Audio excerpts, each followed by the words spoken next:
Hello survivors and welcome to another video.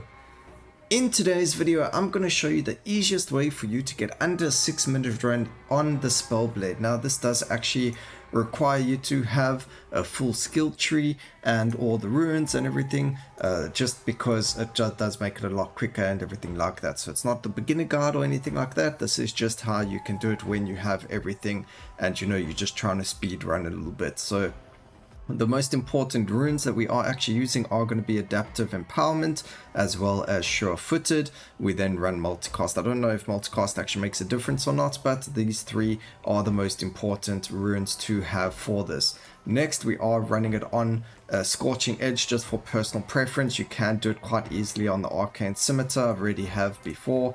So we're using this just because I like Fiery Blade. There is no real other reason to do it. So as you can see, best time is 5 minutes and 30 seconds. Let's see if we can do a little bit better in our practice run. That is what we did. Now, what we're actually going to be focusing on is our passive.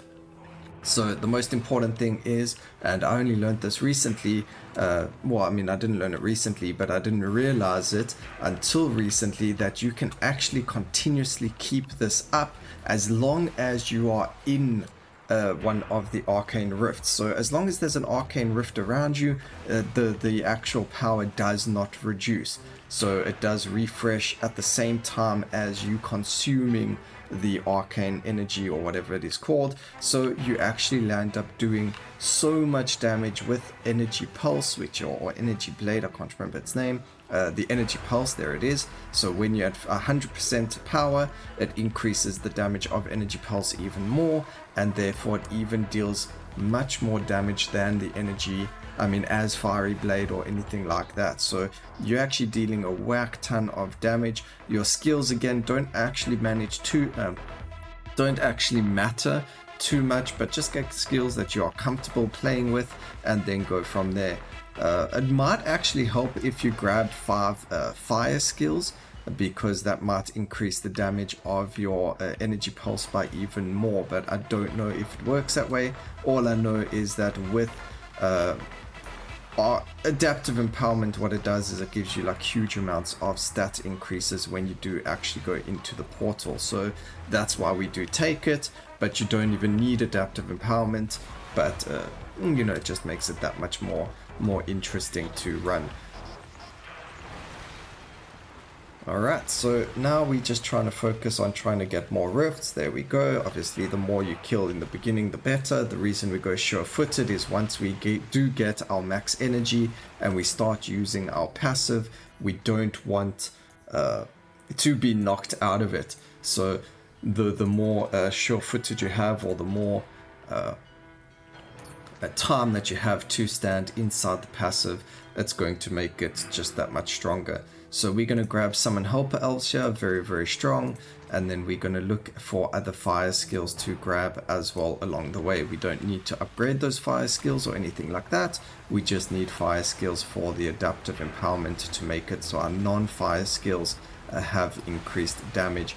And because Energy Pulse isn't a fire skill, it should work on it, but I don't think it does actually.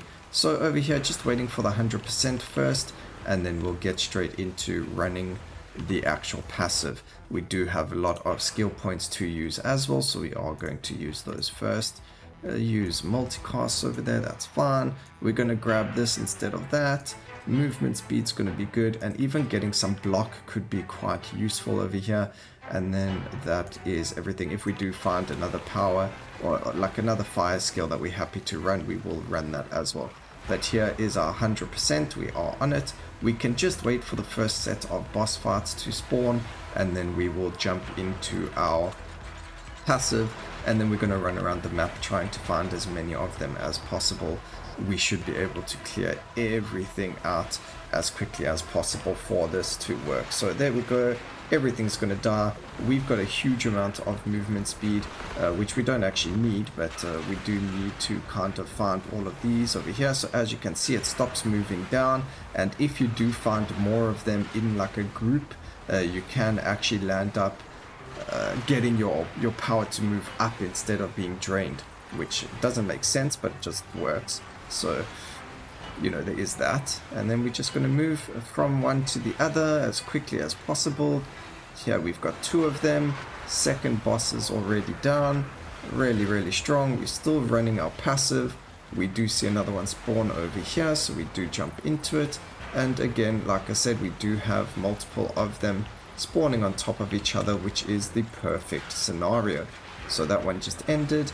Here is another one. We jump into it and we just keep going from one to the other. And there's another one for us. We do see a brand new fresh one over here, so we are going to move to that one. And it just becomes a fight to stay in all of these circles and try and gather as much of the power as possible without having it reset on you. And that's going to bring you to the fastest speed possible on the Spellblade. And then you don't have to worry about the bosses because they just instantly get killed. And here we go. So this is actually one of those perfect examples. There we go. Fantastic. It looks like it is working very, very well for us right now. If you are stressed about, you know, the void presence, then you can turn it off and just do this on 45 curse intensity. You don't really have to play with it. You need to play on a curse intensity that you are happy with and go from there. I'm happy with a 48 intensity, so that's why we are doing it. And there we go, some more dead over here. Let's go grab this one right here. As you can see, we don't even need to worry about our level ups.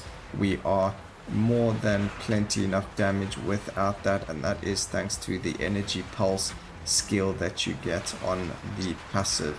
And then we're going to move over here, and we might even do this in an even faster time than we have previously. But the best part is as you can see, it does keep going up and down, and as long as we stay inside these passives, we keep the passive going for as long as possible, and it never resets. Unfortunately over there we did finally get a reset, but we are on the final boss fight.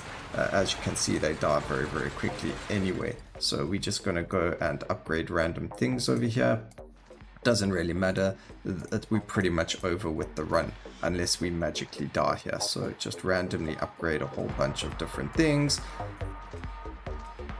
Doesn't really matter. Again, we're just going to go straight down the middle. We missed a lot of good things over here, but that doesn't matter anyway. Lots of legendaries over there.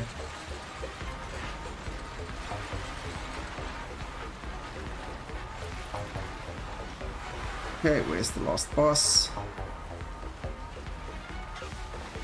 And time. So 5 minutes 30. We probably, if I, you know, concentrated on which upgrades we got, we probably would have been a lot faster. But again, as you could see, you're going to see now with the amount of damage, energy pulse dealing 21 million damage, and it just shows you fastest victory on the map because it is the exact same time as what we had previously. So I hope that, guys, helps you. If you do want to try and speedrun or even get even faster, there probably are other skills you can use, but you can just use the Spellblade's passive to deal the most amount of damage. So I hope you guys enjoyed the video. Please remember to like, comment, and subscribe for more videos like this in the future. And always remember, keep safe, survivors. Until next time, cheers.